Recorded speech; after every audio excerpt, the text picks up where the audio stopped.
Perkenalkan, nama aku Sena Masa. Aku dari Prodi Pendidikan Guru, Pendidikan Anak Usia Dini, ingin mewawancarai Ibu Intan sebagai narasumber tentang komunikasi yang efektif dalam pembelajaran anak usia dini. Sebelumnya, nama Ibu siapa ya? Nama saya Intan Arida Anissa. Di sini saya sebagai staf guru di TK Mutiara. Khususnya kelompok B ya. Lalu usia Ibu berapa? Untuk usia saya 23 tahun. Lama mengajar Ibu di TK ini? Kurang lebih 5 tahun. Lalu latar belakang pendidikan Ibu apa? Saya sedang menempuh jenjang S1 PG Palu. Kelompok usia anak yang diajar? Untuk tahun pertama mengajar itu kelompok A, terus untuk tahun selanjutnya itu kelompok B sampai dengan saat ini. Lalu nama TK-nya? TK Mutiara Hati Bilingual School. Alamat sekolahnya? Jalan Mandala Raya, Gang Timur. Langsung aja Ibu, saya ke pertanyaannya. Bagaimana Ibu mengomunikasikan rencana pembelajaran mengenai tujuan, materi, metode, media, proses kegiatan, asesmen perkembangan, dan evaluasi dalam pembelajaran bersama guru lain? Untuk bersama guru lain itu kita biasanya nggak pas kayak lagi ngajar terus habis itu kita ngomongin, enggak ya. Tapi semuanya itu kita bikin itu sebelum, jadi pas anak-anak libur seminggu sebelum masuk itu kita ada meeting dulu, rapat dulu. Jadi kita bahasnya di situ. Itu semua dari mulai prota, prosem ya, sampai dengan nanti RPPM, RPPH dibuatnya di situ. Jadi dibicarakan di situ. Termasuk asesmennya apa sesuai dengan kegiatannya. Yang paling banyak asesmen kita lakukan itu biasanya observasi, terus mungkin tentang anekdot yang paling sering ya, atau yang untuk hasil karya seperti itu. Nah, untuk kegiatan-kegiatannya itu kita langsung buat di tahun awal itu untuk semester 1 dan semester 2. Jadi semester 2 kita udah nggak bikin lagi gitu. Palingan evaluasi semisalnya dulu di semester 1 yang ini nggak jalan nih, berarti nanti di semester 2 kita ubah. Tapi kalau misalnya nggak ada kendala, nggak ada trouble apa-apa, itu lanjut aja gitu. Jadi nggak diomongin pas ada beberapa sekolah kan setiap minggu bikin RPPM-nya ya. Kalau kita nggak, kita semua disekaligusin. Jadi update kegiatannya juga di situ. Biasanya untuk pembuatan RPPM-nya itu sesuai sama gurunya. Nanti kepala sekolah tinggal meng-ACC istilahnya gitu. Untuk kelompok A kegiatannya update-nya apa nih? Misalnya hari Seninnya mau tema apa, kegiatannya mau apa gitu, sainsnya apa seperti itu. Nanti tinggal dikomunikasikan. Misalnya wah udah habis nih, kita udah gak punya ide lagi guru kelompok A, nanti guru kelompok B mungkin bisa ikut andil gitu. Lalu bagaimana Ibu mengkomunikasikan tema bersama anak saat pembelajaran? Oke, untuk tema dikomunikasikan itu biasanya di awal, di opening ya. Jadi kita awal itu bercakap-cakap tentang tema, tapi ya sifatnya nggak kayak anak-anak hari ini kita temanya itu misalnya buah-buahan, enggak. Palingan kita langsung siapa yang pernah makan buah-buahan, nanti selama seminggu itu dibahas gitu. Jadi enggak anak-anak temanya hari ini nih, enggak. Jadi berjalan gitu aja seperti ngobrol, tapi tetap kita ada pakemnya, temanya ada gitu. Lalu bagaimana Ibu mengkomunikasikan peraturan bermain bersama? Oke. Kalau untuk peraturan bermain pastinya di awal ya. Semisalnya itu ada yang melanggar, kita biasanya terapkan reward and punishment. Semisalnya dia melanggar berarti kita terapkan punishment. Terus habis itu biasanya punishmentnya itu paling sering adalah cabut bintang. Kita kan ada reward ya, rewardnya itu berupa bintang. Biasanya anak tuh berlomba-lomba buat dapetin si reward itu. Jadi misalnya nanti dia melanggar atau apa, itu dia udah tahu punishmentnya, dia akan dicabut bintangnya gitu. Jadi kalau dia good job, dia menjadi anak yang baik, nanti dia akan mendapatkan bintang gitu. Nanti setelah itu biasanya langsung dikoreksi, tapi nanti di akhir menuju penutup kita ada evaluasi. Jadi bagaimana anak-anak hari ini, nanti hari-hari berikutnya kalau bisa lebih baik gitu.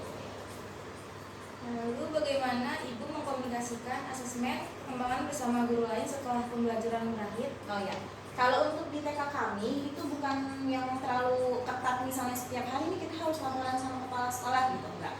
Jadi kita biasanya kalau untuk mengkomunikasikan antar guru dan kepala sekolah itu mungkin 2 hari sekali, 3 hari sekali, tapi sifatnya nggak yang formal, kita duduk hadap-hadapan gini terus kita ngobrol, enggak. Misalnya kita udah sambil makan siang atau misalnya kita sambil lagi pergi kemana terus kita ya bun sih ini, tapi tetap esensinya dapat gitu.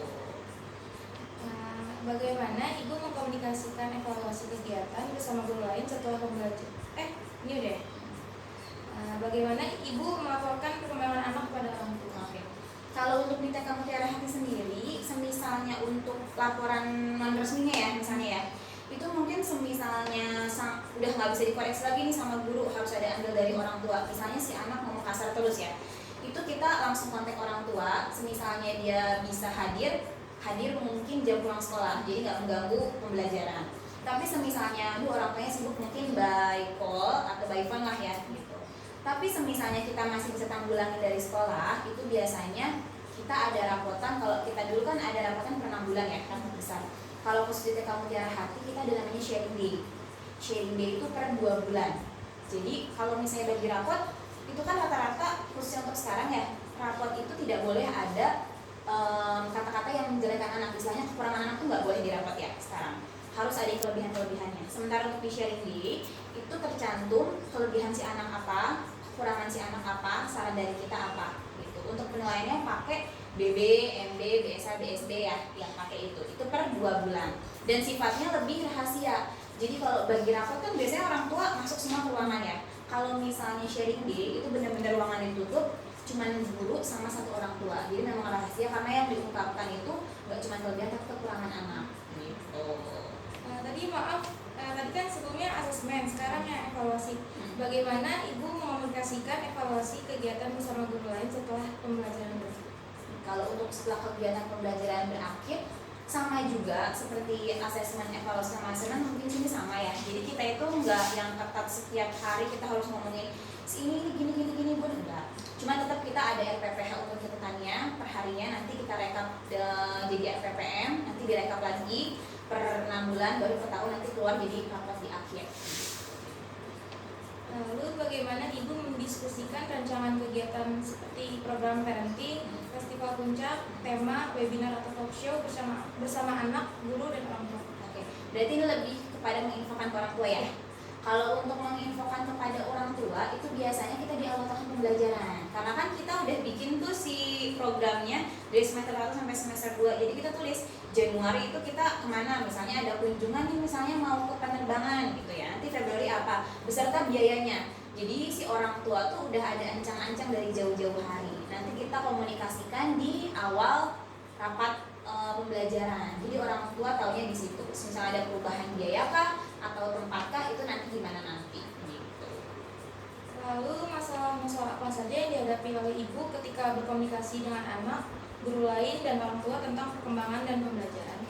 Kalau sama anak sih sebenarnya untuk mengkomunikasikannya nggak terlalu susah ya. Palingan kalau anak ya pembelajarannya masuk atau enggak, sebatas itu aja gitu. Terus diterapkan atau enggak. Terus kalau kepada guru mungkin kita udah sama-sama satu visi dan misi, jadi nggak terlalu ada problem lainnya. Kalau misalnya ada perbedaan pendapat itu biasa. Tapi kalau kepada orang tua sih ya lebih sulitnya gitu. Jadi kalau kepada orang tua, ada orang tua yang cenderung cuek banget gitu ya. Itu ada yang seperti itu jadi problem juga buat kita gitu. Jadi kita harus sering-sering panggil, harus sering kita ayo mah gitu. Paling kita takut-takutinnya ayo mah, ini anak-anak udah mau SD loh baru. Tapi ada juga orang tua yang benar-benar peduli, benar-benar kritis sampai nanya rencana kegiatannya apa bunda, terus ini manfaatnya untuk apa bunda, ada juga yang seperti itu. Jadi untuk kendalanya sih lebih kepada orang tua, apalagi pas pandemi saat ini ya. Oke, yang terakhir, bagaimana Ibu memecahkan masalah-masalah yang terjadi tersebut? Oke, kalau untuk masalah yang pada anak itu biasanya masih sehari-hari masih bisa diperbaiki lah, maksudnya nggak terlalu gimana-gimana.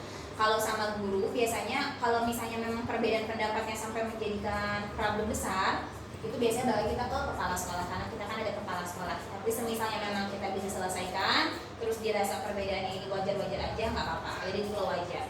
Dan kalau untuk kepada orang tua, itu biasanya perbedaan pendapat kayak gitu kita mungkin sih, kita temuin biasanya. Misalnya ada orang tua yang sisi paham, kita kan ada komite sekolah nih, nah itu biasanya kita panggil.